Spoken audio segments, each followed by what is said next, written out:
Hi, I'm Mike Henry.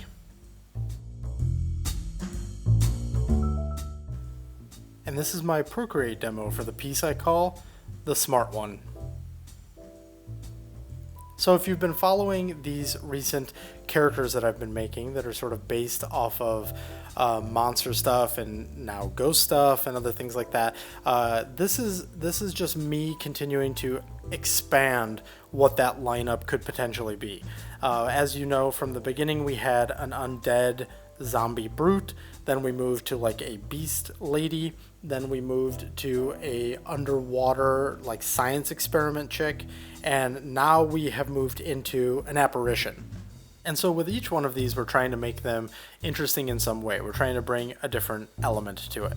What you see right here, you can see real quick before it goes away, she's got fangs and she's got little pointy ears and she had little wings for a second.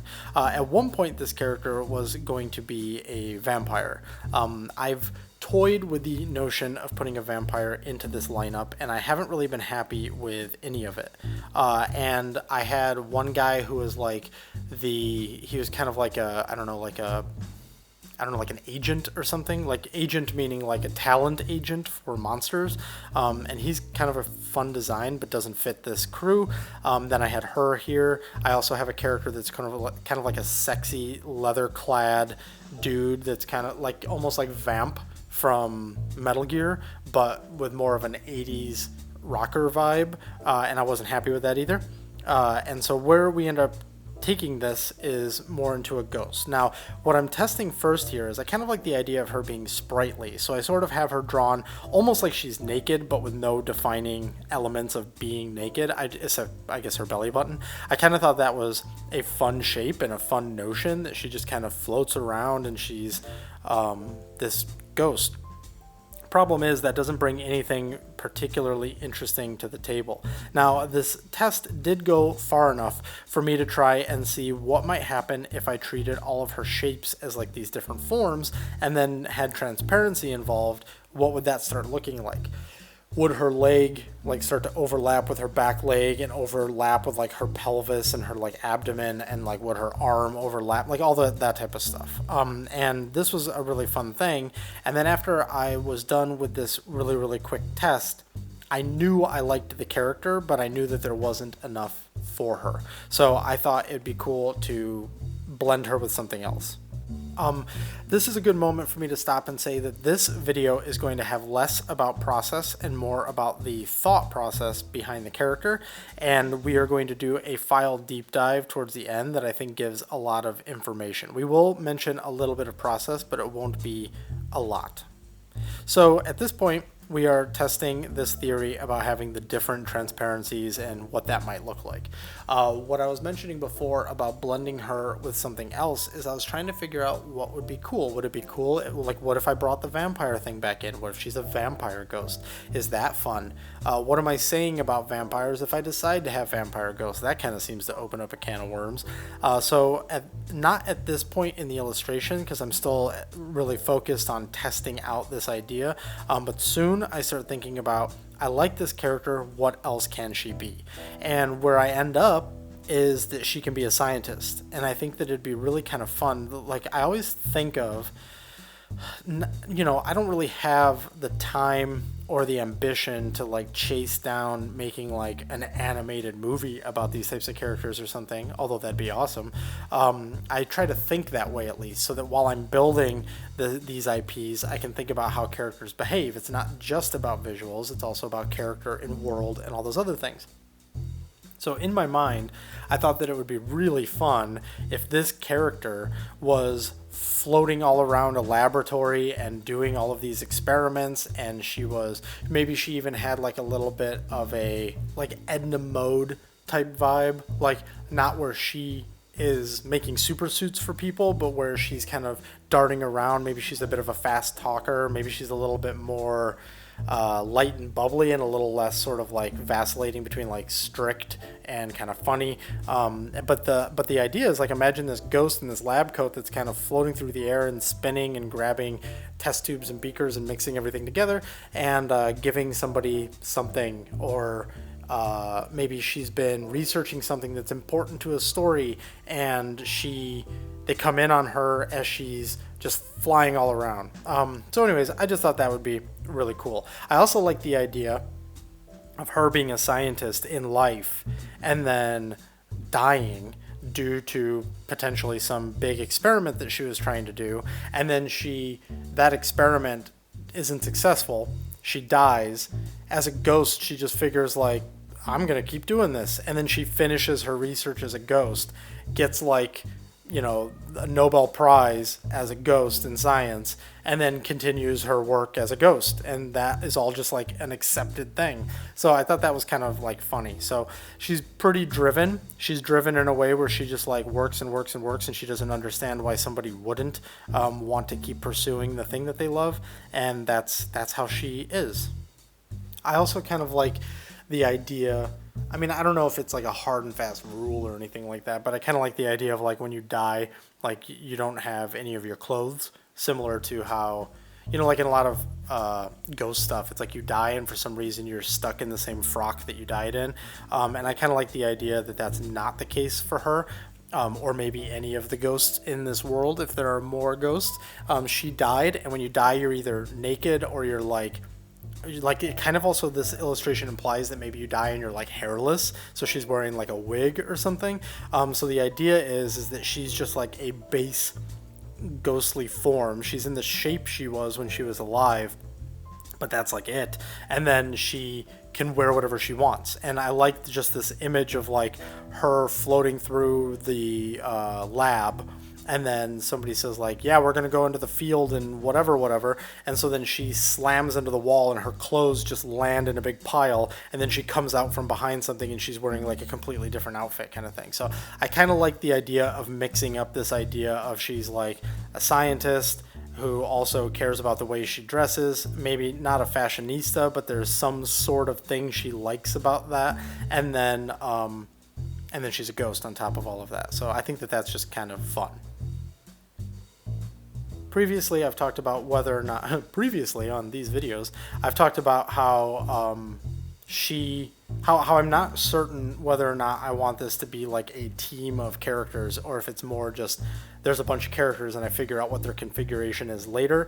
But I will admit that I was thinking about this particular character like she does the work, she does support some sort of a group in some way. She's like the Q of the group, although I wouldn't want her to really be so explicit like that, but I thought that it would be kind of fun at the very least if she's well known and then like people come to her for science-y solutions, and maybe in this world it's not so cartoonish that she's like locked in as the person who supports the team, but instead the characters at some point need something. And they're like, well, the only person who can solve this is Giselle. By the way, her name is Giselle. Is like Giselle. And then everyone's like, oh, Giselle, like, did she have time to work with us? And it's like, I don't know. She's the world's most famous scientist ghost or whatever. So I think that kind of stuff is fun. So anyways, that is the spirit.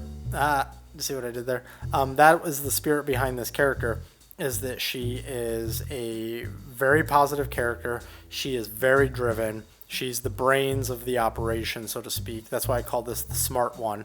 Previously, I mentioned that, my God, I forgot her name, that Lucy was the smart one. And then I said, well, not the smartest. The next one's the smartest.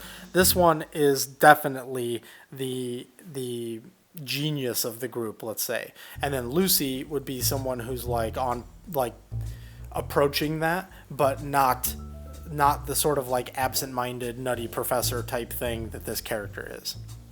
Comparatively, I would say that I'm forgetting all my characters' names. Hazel and Larry are definitely not in that category. So if you're looking at the 4 characters that I've posted so far, the 2 smart ones are Lucy and Giselle, and the other 2 are more about their physical capabilities. Although, as I mentioned, the interesting thing about Lucy is she's a little of both. So let's talk a little bit more about her design more than her background right now. You're going to see her go through a few colors. She's blue as a ghost the whole time. I felt like that was something that I didn't really want to disturb, is the notion of a ghost kind of being like a blue glow. My main reference point for the ghost parts of her was actually Casper. Not so much in the exact colors they used, but I liked the way that they tried to solve having the attention in the face and the other stuff being ethereal. Now, I did not go so ethereal to have parts of her be like blurred out and fuzzy like she's made of some sort of a mist, and I did not go as literal as Casper as to put like a white, like an emitting white gradient in her face to draw attention to her face, but I did consider what they were trying to accomplish with that in trying to create this character.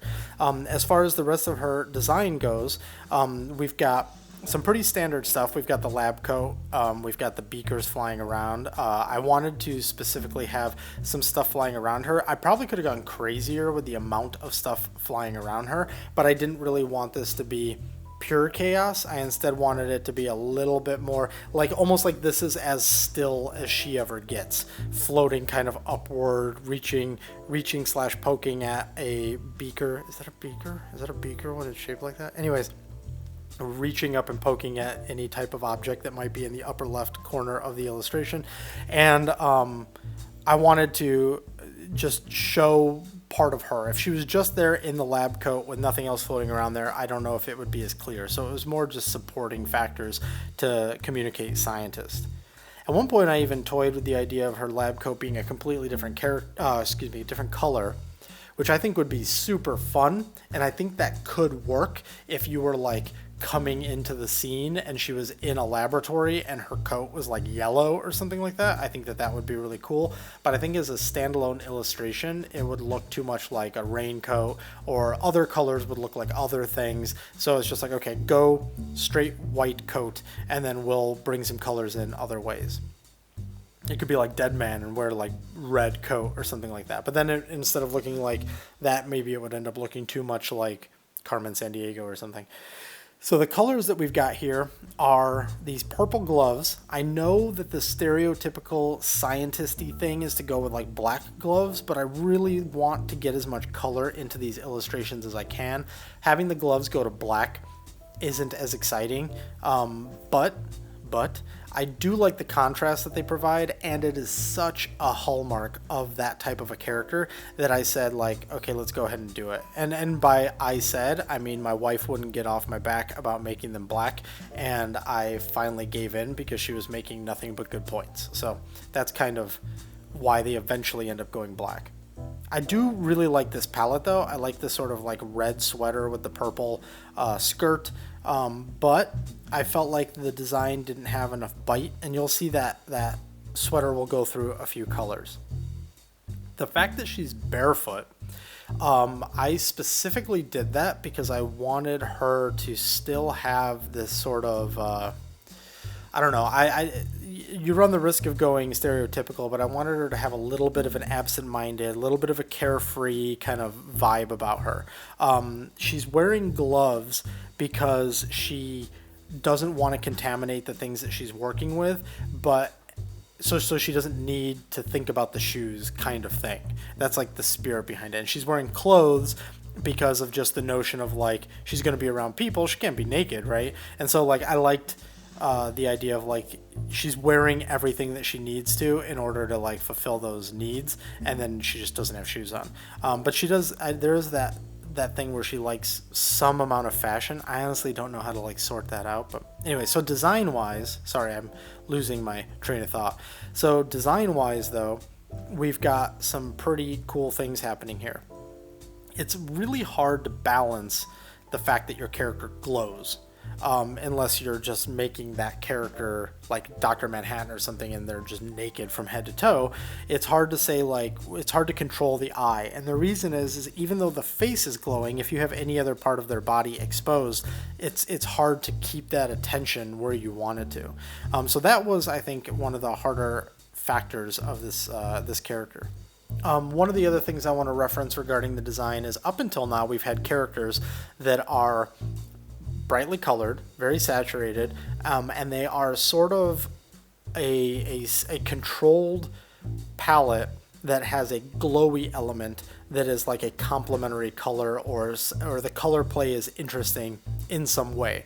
And I wanted to break that pattern with this character. This character is not, say, like the last character where she's like purple and then has like a yellow glow, or with like Larry where he is green and then has like that pink glow.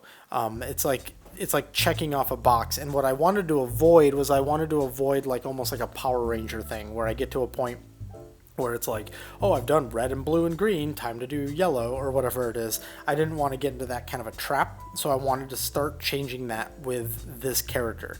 Now, the next character after her kind of goes back to it. There was a point where I actually played with this like rainbow glow thing, which looked kind of cool, and it'll make sense when you see that character.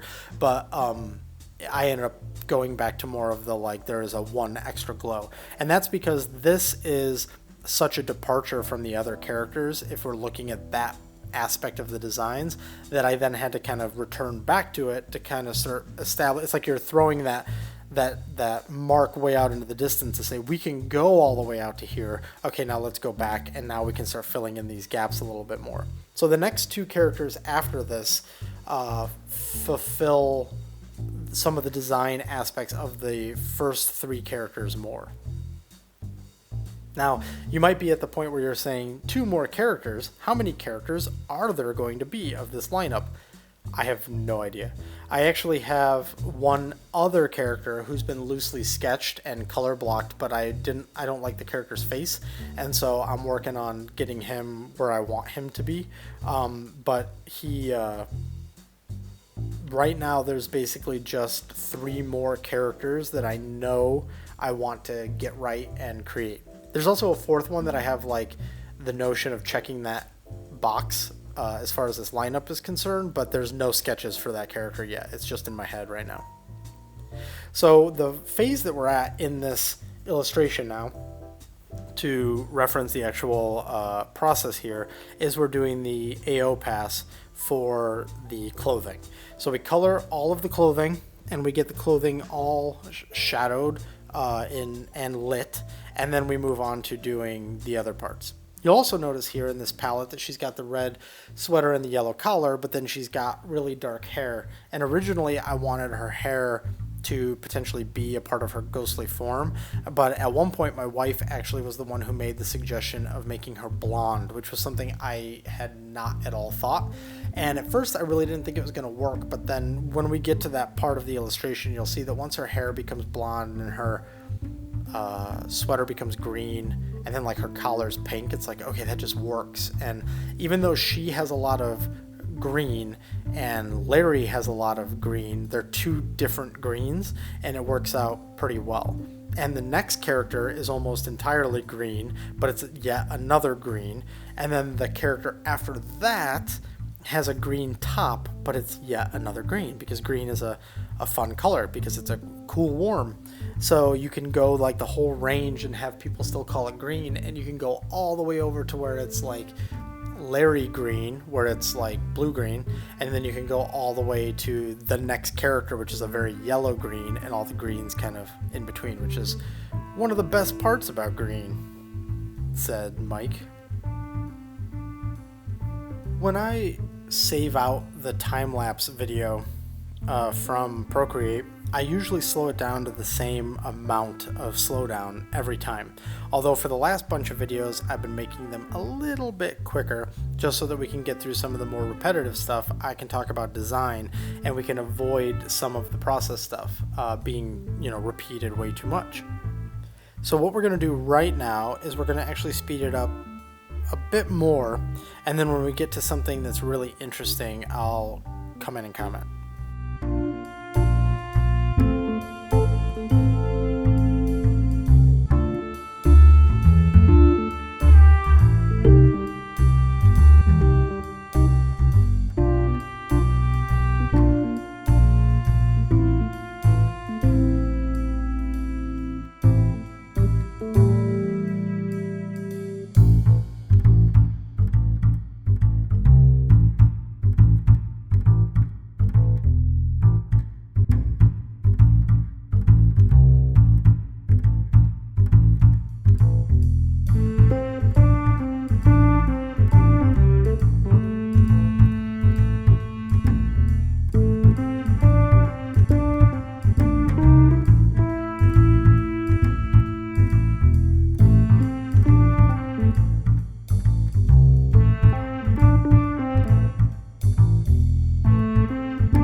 here we're kind of wrapping up the AO pass on the skin. This is all in a layer set that's on top of everything else, which you'll see when I get into the file breakdown.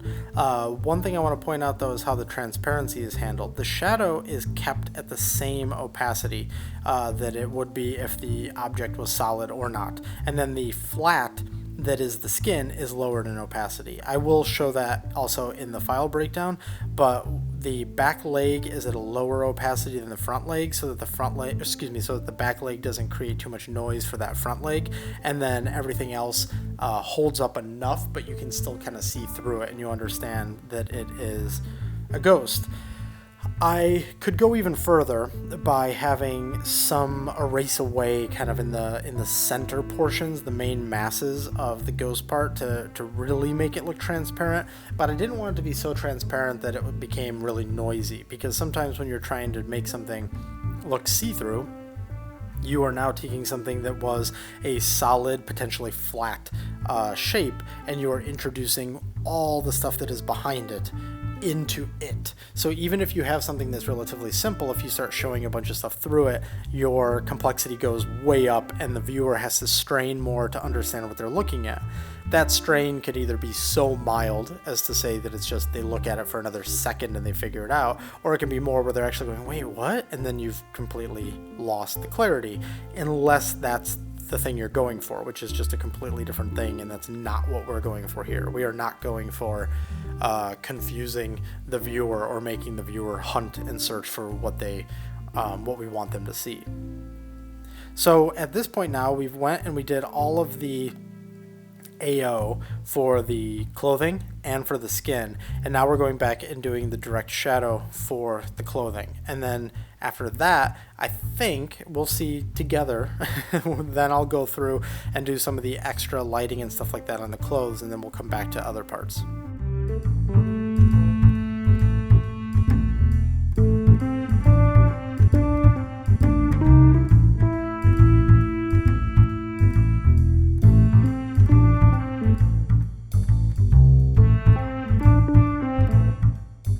We've gone through some of those original layers that we've had and eliminated some of the extra ghost bits, and we've reintroduced those elements in. I do eventually get rid of those because it made too much noise and it made her feel like she was made of water than ghost. And now we're adding the supporting soft lighting in order to round off those shapes a little bit more and add a little bit more refinement there, which is a characteristic of all of these characters so far, so I want to make sure that I am maintaining that.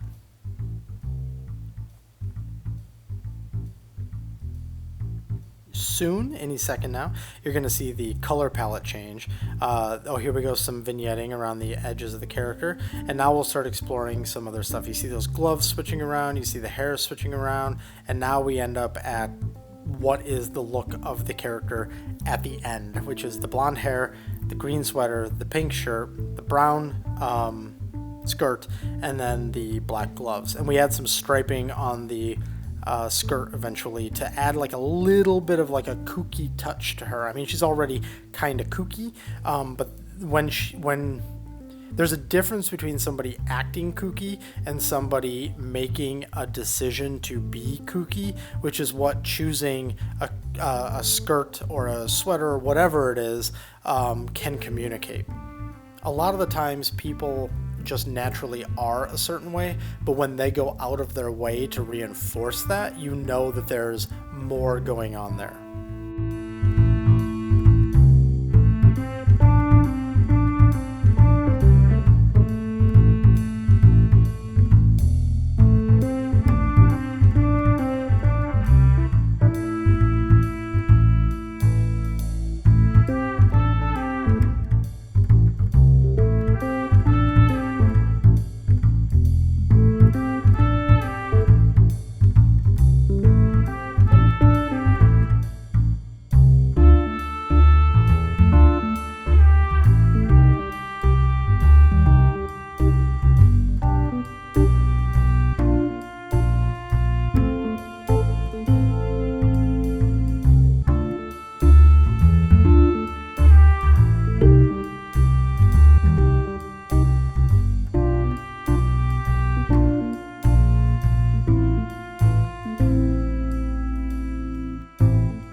lot of refinements have been put in. Now we're going to go ahead and add the striping on her skirt. At first, I wanted it to be more of like a swirl design, but I wasn't totally in love with it. Looking back on it now, there's things about it that I do still kind of like, but I just don't think it's as good. So I end up just doing straight striping in order to still communicate that this is a skirt that requires a certain degree of taste. I don't mean that it's good. What I mean is, like, if you just have a brown skirt, there's like, it's like imagine like a meter that's filling, and that meter is representing specific taste. And so when it's just brown, that meter is pretty low, and then when you add like stripes on it, then that meter goes up a certain amount. When you add a pattern on it, it goes up a certain amount. If you add like a color that seems like it clashes but somebody really really likes it, then that meter's like maxed out because it's like only that appeals to certain people. So by adding these little things, it's the character making choices, and I think that that's important. You'll see that with a lot of the other characters, even the next character, the choice is more like just this was around, so I put it on. Larry's got just pants on, boots too, but you can't see them in the shot. Hazel is wearing just like a ripped up tank top and like Daisy Dukes because she rips her stuff all the time, so she's just whatever, like whatever will do. In fact, that character would probably go naked if she could because she's kind of like feral. And so this character, actually, Lucy makes decisions. Like, you can tell that Lucy picked everything out, and like her belt has a purpose. This character is the same way. Those two characters, it's kind of funny actually. I didn't really think about this, but I think it was a subtle thing that I ended up doing, is that like as their intelligence was going up, their ability to clothe themselves better and more in line with what society might expect improved. The next character, he goes back to more of like a bit of a primal vibe, and in that pose, or in what you can see, he's just wearing pants. What you can't see is that he actually has no shoes on either, but that'll make more sense when you see that character. I might actually post that character on Instagram today, so I guess you can look out for that if you're into looking out for things.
added rim light and some of the other hallmarks of the other pieces. One thing I want to point out here is we're going to get some darkening on like her nose and her ears. I've mentioned in other videos about how trying to sell trying to make a convincing material, especially on an organic substance, is about the variations of, like for skin, it's the skin variations.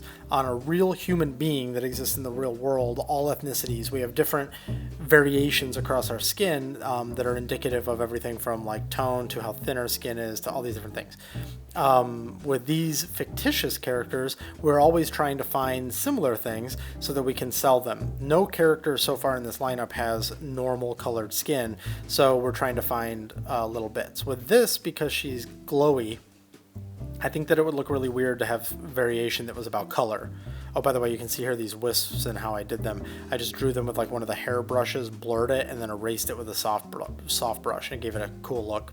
So anyways, with this character, doing color variations would have been weird. Like if I gave her like blush, it would look really weird. So instead what I did was I just basically did it with value. It's darker around her nose, it's darker around her ears, and that's basically it. There's a little bit of darkening around her toes, which makes some logical sense, but that's just because of the general lighting scheme more than anything else. And now the last thing that I add to this character is a white encroaching rim light around all of her glowy parts to emphasize the glow.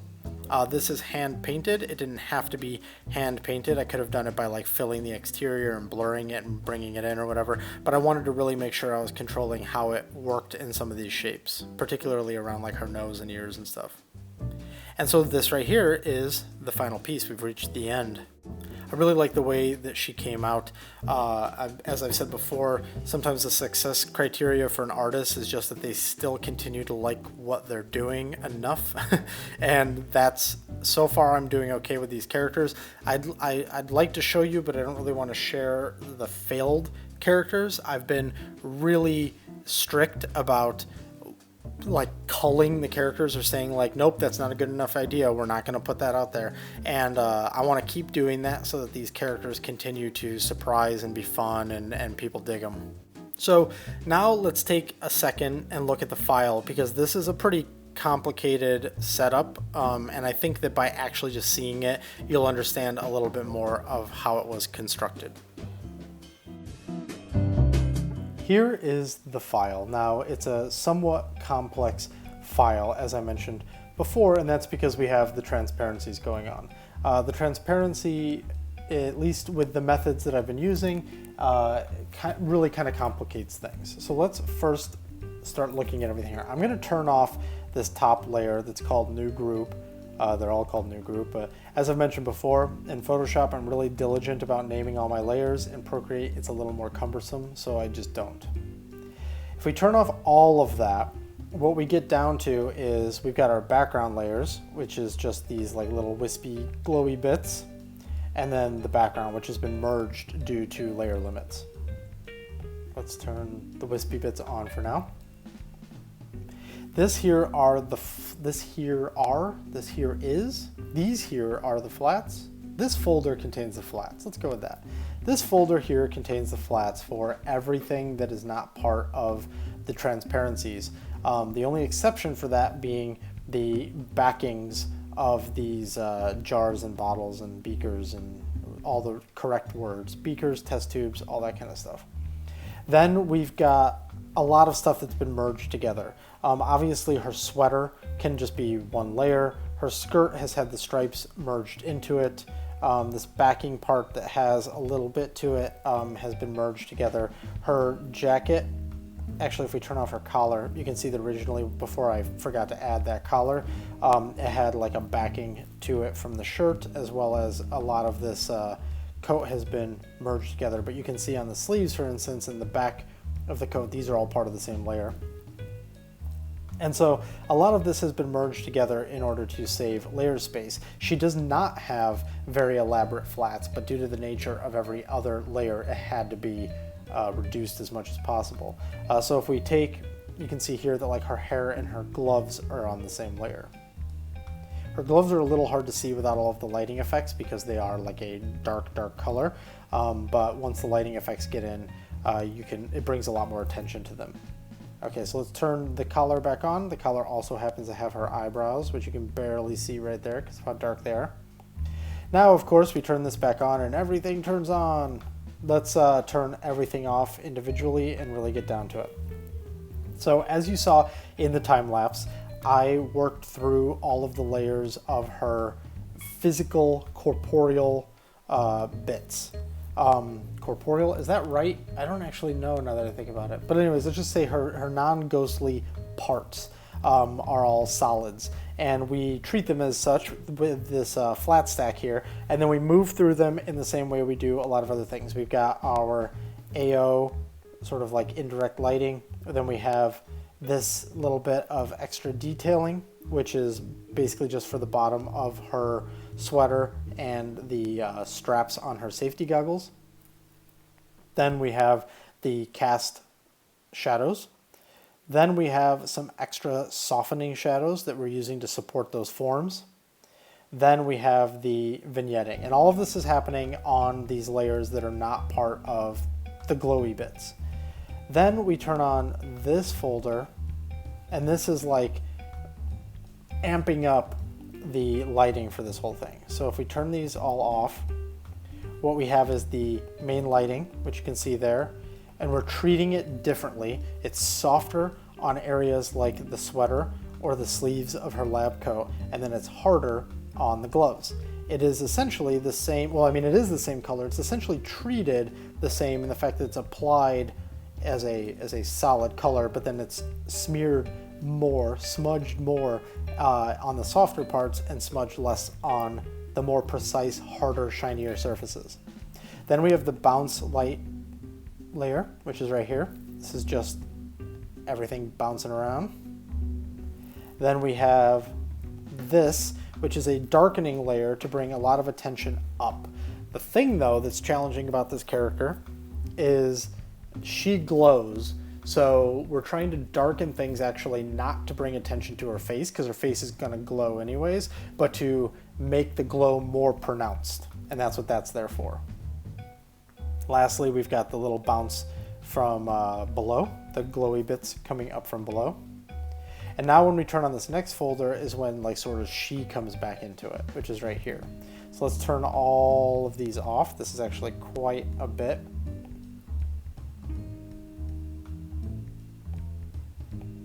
Let's turn off this, this. Okay, cool. So if we go with this folder, you can see that this is just the glow. The reason why there is a cutout of the glow is because it's duplicated, blurred, and then reselecting those leg shapes and arm shapes and face shapes and deleting away, because those bits are transparent and we don't want to over layer our transparencies, because then eventually she'll just be solid. Then we also have the little glowy bits that are kind of coming out of her, and then the glow for those glowy bits. The only reason those two layers aren't merged is because this is an add layer and this is a normal layer, and if they merge, they will not maintain the exact glow that we're looking for. Now we go to the next section up. This is the bulk of her as a character. We've got her back leg as a solid that's been lowered in opacity, and then we've got the rest of her, because none of the other ghost parts overlap in this version. And that version where she doesn't have any of the clothes yet, there's lots of overlapping, and there's actually a lot of cool visuals about that, but we don't actually have that in the clothed version. These bits are a higher opacity because we want them to read a little bit more clearly. Then we've merged together some aspects, like the mouth has been merged together and the eyes have been merged together. And then we've got the shadow layer. This is basically the ambient occlusion pass that we do on the body. And then we don't have the cast shadow because she's glowing and we're just trying to define the shapes. We're not trying to have light cast and or have light against her and have the shadow cast across her. Here's reinforcement of that exterior shadow. It's like the vignetting. And then we have some additional support shadows in the face. That's what this is right here. You can see that I used this opportunity to put a little bit of cast shadow under the chin, but that's, and under the lip a little bit, but that's just, at this point I'm not following a rule about the reality of her glow. I'm just pushing her features. And then we have her eyelashes on top of that. Now we get into the next folder, which is the transparency stuff. Now this stuff has been heavily merged. As you can see when I turn on this layer, the goggles are just one layer. They were not one layer the entire time. That's just how it ended up. And then here is the shines. Some of the groupings of everything here is a little haphazard, and that's just because things get really complicated, and when you're towards the end of a very complicated Procreate file and everything that you do is producing issues with your layer count, you start getting a little kind of like survivalist with the way you manage your layers. Then we've got the glows. This is just a solid color that is white that has a lowered opacity that's bringing extra brightness to her eyes. To be totally honest, this totally could have gotten merged and I just didn't. And then we have the eyes duplicated and blurred and set to an add layer. Then we've got this big old pile of layers here at the end. These are some highlights for the glowy bits. So we're bringing some more shine to her hair as well as some glow to her ghostly skin. And then we've got bounce on the glass. You can see that there, and actually it's far more pronounced here where you can see the glove getting catching the reflection. It's not bounce, it's reflection really more. And then here is the exterior shine, the glow, and that it's not really a glow. It's kind of like Fresnel if you're used to 3D terms. It's basically taking the rounding off of the shape and applying brightness to it instead of shadow. It's kind of the same thing you might do with like glass. And then I'm going to turn these on in a different order. Here is the rim light that's just the white, duplicated as an orange and set to add, and then that's duplicated underneath it, and that's how we get that particular glow that we've got there. Then here is additional hot spots in the glass and ghostly trails, and then that like fog that's in the foreground of all of these pieces. So to summarize all of that mess, we basically have, you can see here, flats for, oh, she looks cool in all black, kind of, look at that. Anyways, we've got the flats for all of her clothing and her hair, and then we have all of her lighting for those parts. Then we have her as a person, a ghostly person, which has all of these little individual elements here that are all encapsulated in that folder right there. And then last but not least, that's all in a folder. So it's basically like flats in a folder, background in a folder, and then all the extra stuff in a folder. So I hope that kind of breaks down what I did. If you've looked at the Choni Athul piece that I did a while back, you know, with her shirt being transparent, I did similar things where I reserved the transparencies, and the transparency got its own lighting layers up top.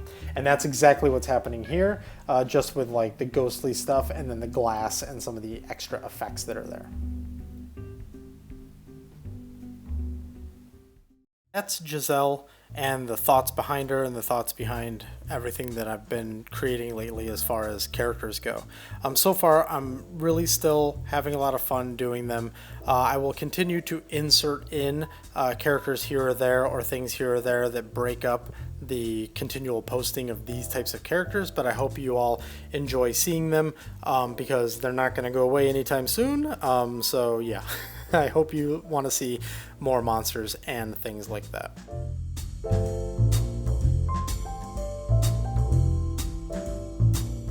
So thank you for watching. If you enjoyed this video, please consider hitting like and subscribe, and check out all the other videos. There's a lot of them, and I'll see you on the next one. And if you're looking for me on the internet, these are the places where you can find me.